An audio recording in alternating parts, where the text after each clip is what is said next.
The thing I'm most thankful for and excited about is our Committee on Worksite Safety.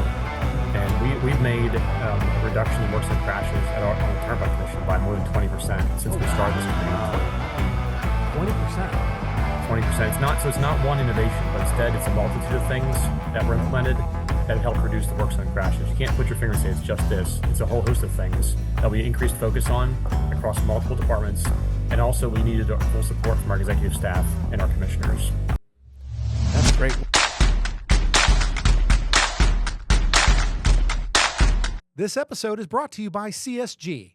CSG's SaaS solutions optimize every step of the tolling journey, from billing and payments to customer engagement, helping agencies maximize revenue through smarter, more integrated experiences. Make more, save more, and do more. Visit csgi.com. Well, hello, and welcome to another episode of Toll Talk. I am your host, Alex Ficcari, coming to you from Mojo, and I'm really excited today to have this episode because not only do we have a great guest, but we also have a great guest host. Welcome to the show, Pat. Thanks, Alex. Super excited to be here. Excited to talk to our guest and appreciate the opportunity. No, absolutely. You know, Pat and I, we've seen each other years now. We're like trade show buddies, and so it's always good to have you. It's awesome to have you on the show. Absolutely. Couldn't agree more. Oh, absolutely. And you know, who else is great to have on this is Tom Macchione. Tom, how you doing? Great. Thanks, Alex. Thanks, Pat. I appreciate you giving me the opportunity to talk today. Absolutely.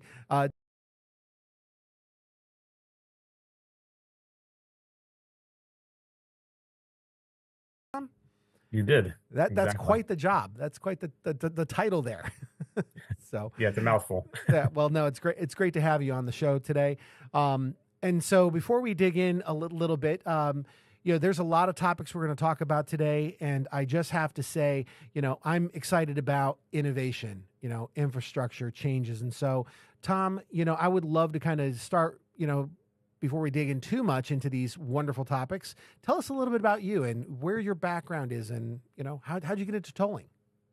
Sure. Yeah. So I can start back. Like I'm from Pennsylvania. I've always lived here. So I was born in Pennsylvania, raised in Pennsylvania. My dad was a mechanical engineer, so I learned Okay. early on, like just watching him. I always had an inquisitive mind. You know, as a kid, I wanted to know how things worked. You know, I loved building Legos. I wanted to just, you know, see how things formed. Right. I did a job shadow with my dad, and I realized that mechanical engineer was not what I wanted to pursue. It was engineering in the field, but not mechanical. So I ended up going to school in civil engineering, and which has Okay. many different options. And when I graduated, I ended up at the Pennsylvania Turnpike Commission in a engineer training program, which introduced me to all the different disciplines. You know, they have bridge engineering, railway engineering, Oh yeah. reconstruction, railway construction, and I was able to pick traffic. And I've been in traffic engineering now for 20 years. Oh wow, 20 years. Okay, great. Yeah, you know, I always told my boys, I said, you know, if you're picking a career, be an engineer, right? You know, and not that I'm an engineer. Of course, I don't tell them to do what I do because they can't do what I do. That's a mistake. But no, I always tell them it's a great focus, you know, foundation for your career. I think being an engineer. So that's fantastic. So I'm a little envious. But traffic engineering. I mean, when you came into this, I hear so many times people kind of stumble into this industry, but you know, it's interesting here from your vantage point because there's so much engineering, it's like Disney World, right? You have so many different things that you could do, right? Absolutely. Yeah. What I liked about it was that no day is the same. So when you come to work, there's always new challenges, Yeah. whether it's looking at sign and pavement markings, work zones, you know, how to fix a problem. So if you have a crash problem, let's get in and fix the problem. That's the part I like, is trying to figure out, you know, how we can make things safer for Yeah. our customers. Yeah. So, Tom, with your experience, and you've been in the industry now for about 2 decades, looking back at how tolling agencies have functioned a decade or two ago, what stands out to you as the biggest shift in thinking about the approach compared to how things operate today? Certainly. Yeah, I think there's definitely an increased focus in offering transportation and mobility as a service, and ensuring that our customers have an uninterrupted trip without delay. So when they choose, Turnpike is a toll road, like many other toll agencies, customers are choosing to ride that, you know, to travel that roadway. So making sure when they get on that roadway, they're having a good experience, so they'll come back again. And we've been doing, and other transportation agencies have been focusing on the funding of TISMO, transportation systems Mm. and management operations. That's what the acronym stands for. Integrating those strategies into projects and processes. So TISMO, it's a set of strategies that focuses on operational improvements, Hmm. so you can maintain or even increase your performance of your existing network without having to add extra capacity. So at the Pennsylvania Turnpike Commission, we're a railway that's been here since 1940, and basically followed the old railroad bed. Yeah. So adding additional lane and capacity can be challenging at times and Sure. cost a lot of money. So we are doing it, but we can't do it everywhere. It's going to take some time. So Yeah. in the meantime, let's get the most out of our network we can now. Right. And the goal is to get the most performance out of what you have, so that you can get more traffic through there, and increase capacity without adding lanes. Yeah. And I can definitely see that, when especially Pennsylvania, New Jersey, all that whole region of the country. I mean, there's definitely a lot of logistical. You have eminent domain challenges. You have so many. You have access points and traffic flows. I mean, people don't, I think, fully understand the level of effort that goes into putting an off ramp on, let alone a whole bunch of other aspects. Gantries and systems. I mean, it's a big lift. So, I think that. One of the things that I'm kind of curious about is that you're doing this every day. Like that's what you do during the day. But recently, you've also had another job, right? Didn't you? We just had there was an event for IBTTA in Detroit, and could you mind telling people what was your role there? Sure. Yeah. Wow. What an experience. I'm thankful for the opportunity to serve as the chief meeting organizer, co-chief with Shannon Benia, Very from good. Dewberry. And basically what it did was provide me an opportunity to help serve and organize the meeting, get sessions set up, speakers, pick topics. It's a maintenance engineering operations workshop, Right. and they have a number of different things. It's hosted in the great Motor City, Detroit. Yep. They offer a technical tour of the Gordie Howe Bridge, great bridge that goes into Canada. On the second day, they have a service project opportunity working for the Michigan Urban Farming Initiative. So it's nice to be able to get there early and give back. And with that, the Michigan Urban Farming Initiative provides fruits and vegetables free to anyone in need in that area. So we're going there to help organize their garage and work on some year-round food productions. They have some good sessions on the other days. So there's Yeah. 2 days of the workshop. They have things such as Vision Zero, how we can get our highways down to zero, Yeah. strategies for managing EVs and Big AVs, part. Yeah. and a few other sessions they have NTSB recommendations. So looking at the Key Bridge, what happened Sure. there, and how Yeah. to prevent that from happening Yeah, again. and that was right around here. It's really near us. Like that's like a 5-minute drive from here where that took place. So, And but yeah, Tom, fun fact, I'm actually from Detroit, so I appreciated the opportunity to see the Gordie Howe Bridge kind of behind the scenes. I found it phenomenal. The Henry Ford Museum was great. So thank you so much for all your work that you put into that. Appreciate you. Yeah. And you talked a little bit about the experience while customers are on your roadways, but think about beyond that, right? What are you guys doing to ensure the customer has a great experience beyond the roadway with their invoicing, with their follow-ups, or with their counts? Yeah, so I mean, as far as steps beyond that, we want to make sure that our customers have readily accessible traffic data. So it's something that they can get right at their fingertips, whether that's through our messages on our signs, or they provide travel times, or advanced notices on their GPS apps like Waze, Google, Apple. If a customer gets, an invoice from us, besides their app, their EasyPass app, that likely means that they went through a gantry without an EasyPass. So then that interaction can be seen as negative, but we try and make sure everything's in advance. We sign things so that our customers have the most enjoyable experience. Nobody likes to get an invoice in the mail with a bill that they need to pay. So we like to make sure that they have an EasyPass before, and if not, they can pre-register with toll by plate. Yeah, that's awesome. And you've talked before about seeing the driver as a customer, not just as a vehicle passing through the gantry. What does that mean in practice for how your team approaches traffic engineering? Sure. Yeah, we want to provide our customers with a premium service, and we care here at the Commission deeply about the safety of our employees and our customers both. The customers value the PTC for its reliable convenience.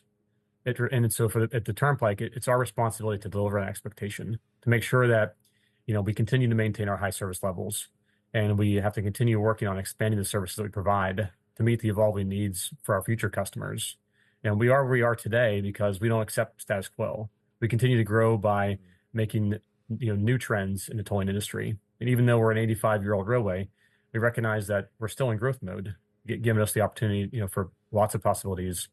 Um, you know, Essentially, if you think a little bit about the commitment we have here, at the Turnpike, we make sure the road is clear, whether that's Yeah. clear of incidents, clear of snow. Yeah. We recently have had, flooding with all the rain, but we make sure our roadway is clear for our customers.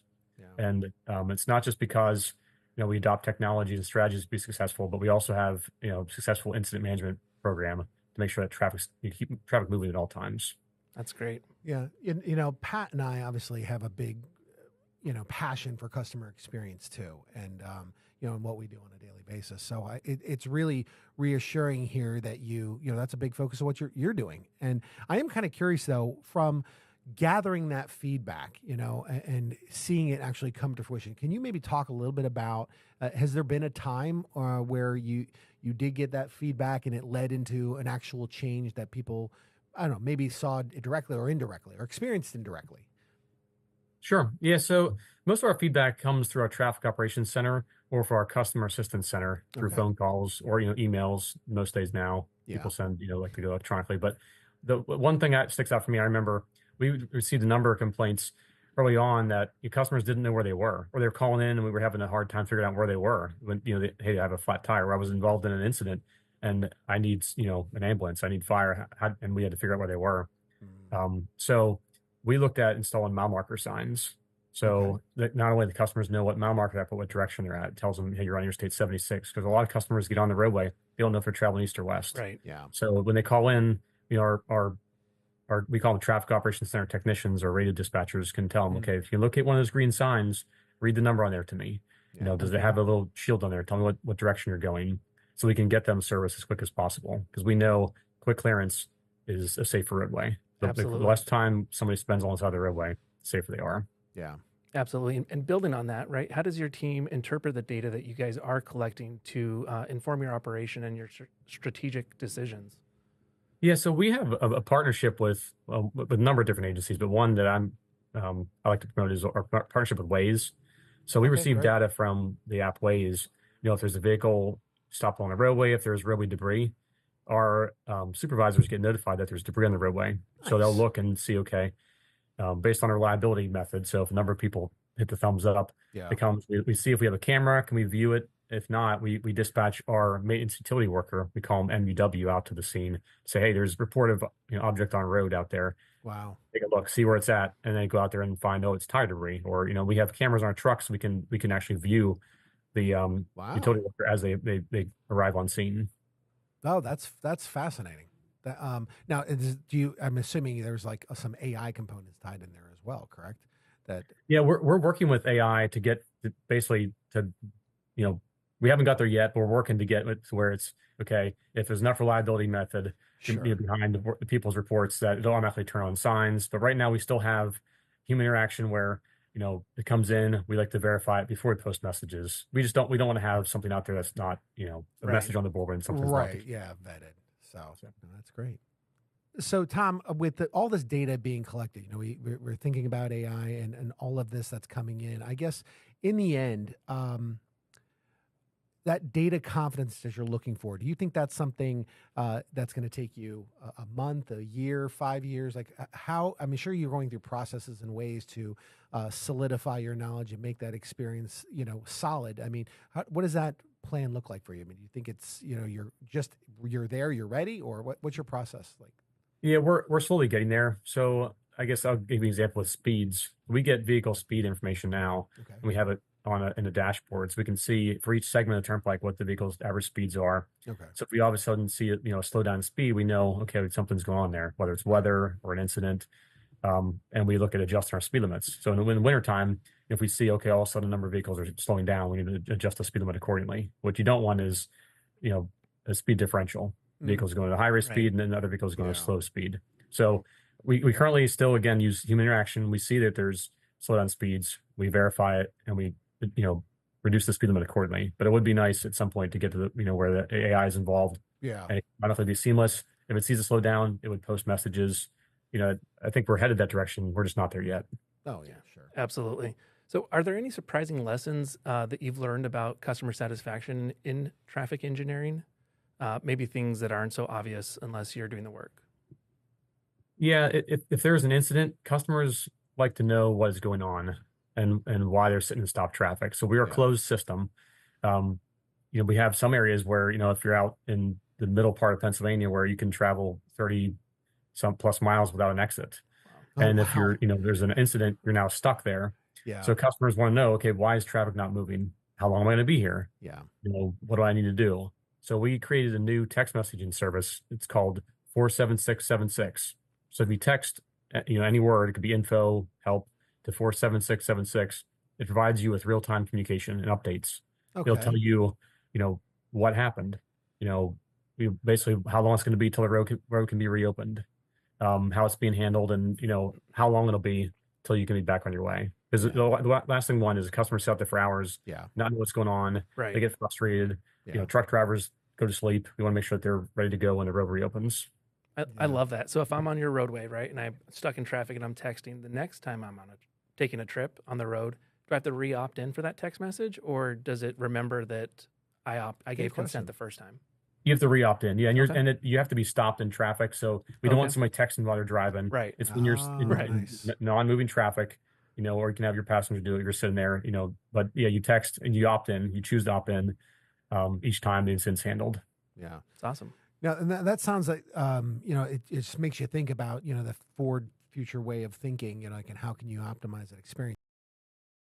Now a message from our sponsor. The business of tolling is complex. Trusted by the world's most respected brands, CSG transforms every customer interaction, communications, billing, payments, and more into a smarter, more profitable outcome. Make more, save more, do more. CSG, solving tolling's toughest challenges simply. Recently we just spoke with JJ Eden. He was on one of our shows, and he was kind of sharing his vision and how you can shape this seamless interoperability, smarter infrastructure, things along those lines. And then from your perspective, I'm really curious about, as a traffic engineer, where do you see the industry heading? Like, JJ views the vehicle really being a part of the experience, not so much the app or this or that. Like, it's changing it. I'm really curious from your vantage point. How do you see it changing? Yeah, I would agree with what JD had to say. I think it's basically we need to communicate directly with the vehicle moving forward. That's where we're headed. Where the vehicle communicates directly with us, Yeah. so we can tell the vehicle there's a work zone ahead. This is what your speed limit is. And the vehicle knows to slow down because there's workers right behind a cone. Yeah. And right now the driver may or may not slow down, or the driver might be impaired. Right. But if we could tell the vehicle in advance, hey, there's an incident, or we can tell the vehicle there's a curve up here. You need to slow down to this speed. Yeah. Again, the driver looks at signs, may or may not obey. The vehicle, if it's told in advance, it knows, okay, at this mile marker, I slow down. And then once Yeah. I get through there, I can speed back up. I think that those are all things that, we're headed towards. We're not there yet, but it's exciting to be in this industry to see this start to take shape.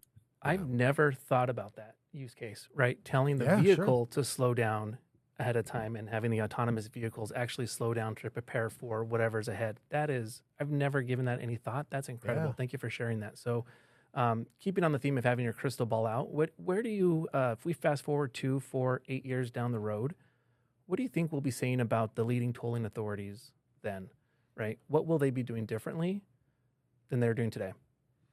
Sure. Good question. Yeah, the leading toll agencies will be keeping up with the shifting trend towards electric and autonomous vehicles. And the transportation infrastructure will need to be able to support the increased fleet of EVs and provide for them, a way for them to charge somehow, either while they're driving or at some sort of interval. Because right now EVs are, considered more of a local. If you're traveling from Ohio to New Jersey across, state of Pennsylvania, how do you refuel your battery? Yeah. Yep. Tolling agencies will also need to be able to balance an increase in AVs, autonomous vehicles, and how a mixed fleet of that looks, how it'll impact driver safety. Yeah. And also embracing data to better understand our customers' needs and habits in order to evolve customer service to meet future needs. Yeah. Kind of curious when you think about that in trends and change, I'm curious, what do you have any particular thoughts on what would be something disruptive to an agency that wasn't truly prepared for the struggles of these changing trends, autonomous vehicles, the electromagnetic charging, or any of the different technologies there. Is there any big glaring, big red flags that are just out there that you're saying, people should be paying attention to this? Yeah, I mean, so as you think about electric vehicles, the one thing that comes to my mind right away is the battery. Right now, if somebody runs out of fuel, you can just you give more fuel, which we do that at the Turnpike. We have our maintenance utility worker provide fuel. But if somebody has an electric vehicle and their battery dies, how do you, right now, like to tow them? You can't really charge them up on the roadway if they're blocking a lane. So that's one thing. Also looking at fires differently. Vehicle fires with electric vehicles burn very hot. You can't just put them out. They burn sometimes for quite a bit of time. So we're looking right now, and that's one of the things we talked about at the IBTTA workshop on how agencies can prepare for those. If a vehicle catches fire, Great. Especially if it's near your, strategic infrastructure like a bridge, Right. what do you do? Yeah. Yep. And we've seen fires take bridges down. Like we've seen that, like Atlanta. You name it. There's been historical instances of that. So that's a real good point. And EVs, while strong, can catch fire. Absolutely. It's happened, right? Absolutely. So are there technologies or infrastructure concepts that you believe will be table stakes in the next 5 years, even if they feel futuristic now? Yeah, not just tolling, I think, but moving towards a roadway that provides tolling as a service. I think there'll be increased opportunities to provide transportation funding by tolling other roadways, maybe, or bridges, HOV, okay. hot lanes. And then also the opportunity, I know we're looking here at the opportunity to manage tolling or parking for other venues. So like maybe offering tolling for sporting events, special events, things of that nature. Yeah. We had another episode as well, as we were talking about how typically the tolling industry lags a little bit behind technology trends, right? And that it's actually probably a good thing that we're not bleeding edge technology, like at the blade, like bleeding, but we are cutting edge, right? So it is, sometimes letting other people cut their teeth. And when you're talking about safety and transportation and infrastructure, it's probably a good thing not to be necessarily pushing too far ahead, at the very tip of the blade. But I am kind of curious as to, how do you prepare the authority, or how do you prepare to evolve in this and not just react to the circumstances? Because, typically that's, if you're not leading and you're not cutting, you're reacting, right? But here, I think in transportation, we are choosing to not necessarily be cutting edge, but then are we really reacting, or is it something else? Like how do we prepare? Yeah, I think you need to embrace a forward-thinking mindset and anticipate change. Yeah. And by doing that, you're also embracing innovation and culture and adaptability. So you need to stay informed and monitor trends while investing in continuous learning and developing skills for your employees, leveraging technology and data you have, and then also fostering collaboration and building partnerships amongst the other communities around you and other agencies that are in your vicinity. And also, get involved in agencies like IBTTA so you can see what other agencies are doing across the country. Yeah. And that's a great, and just seriously, a little shout out to IBTTA, because not only did you obviously just recently work with the Detroit event, but I have to say, for those who aren't a member, you should definitely think about it, because when you're talking about getting immersed in the comings and goings of the industry, there's no better venue there. Tom, as we start to kind of wrap things up, I am kind of curious. What's we don't usually have a lot of engineers that are in the engineering role actively. Like, they've been engineers at one other point. So having you on the show is fantastic. So I'm really kind of intrigued by your particular vantage point on this one. Is there one innovation you would say that is flying under the radar, that is, has game-changing potential for the industry, that, isn't being talked about right now? I know for the Pennsylvania Turnpike Commission, the thing I'm most thankful for and excited about is our Committee on Work Zone Safety. And we've made a reduction in work zone crashes on the Turnpike Commission by more than 20% since we started this committee in 2015. 20%. 20%. It's not one innovation, but instead it's a multitude of things that were implemented that have helped reduce the work zone crashes. You can't put your finger and say it's just this. It's a whole host of things that we increased focus on across multiple departments. And also, we needed full support from our executive staff and our commissioners. That's great. What are some of those innovations? I'm just curious if we could dive into some of those, maybe one or two specific innovations that you mentioned. Sure. So it's a 5-pronged approach. And, we look at reducing traveler exposure to work zones, So one of the big things we did was we looked at eliminating median signs. For a long time, we had set up signs on both sides of the roadway, which doubled the time we were out there. So we reduced exposure to our workers and the customers by reducing Wow. the median signs. Okay. And we standardized our work zones to make sure that all of our work zones look the same, whether you're traveling, all the way out towards Ohio Nice. or down, towards New Jersey, that the work zone should look the same and not be confusing for our customer. That's awesome. That's Yeah. great. That's like setting a visual expectation, familiarity, Yep. comfortability with those scenarios. That's awesome. So Tom, what advice would you give to other authorities or traffic engineers who want to put the customer experience front and center? Sure. I would just say one death is too many. Love it. Yeah. That's why safety has always been and always will be a priority and a key part of our culture here at the PA Turnpike. Stems from caring about our employees and our customers. We're passionate about safety. I personally am passionate about safety. We'll continue to prioritize safe speeds, safe work zones, and clearing our incidents quickly. And we also invest in new technology and equipment to remain on the cutting edge of roadway safety.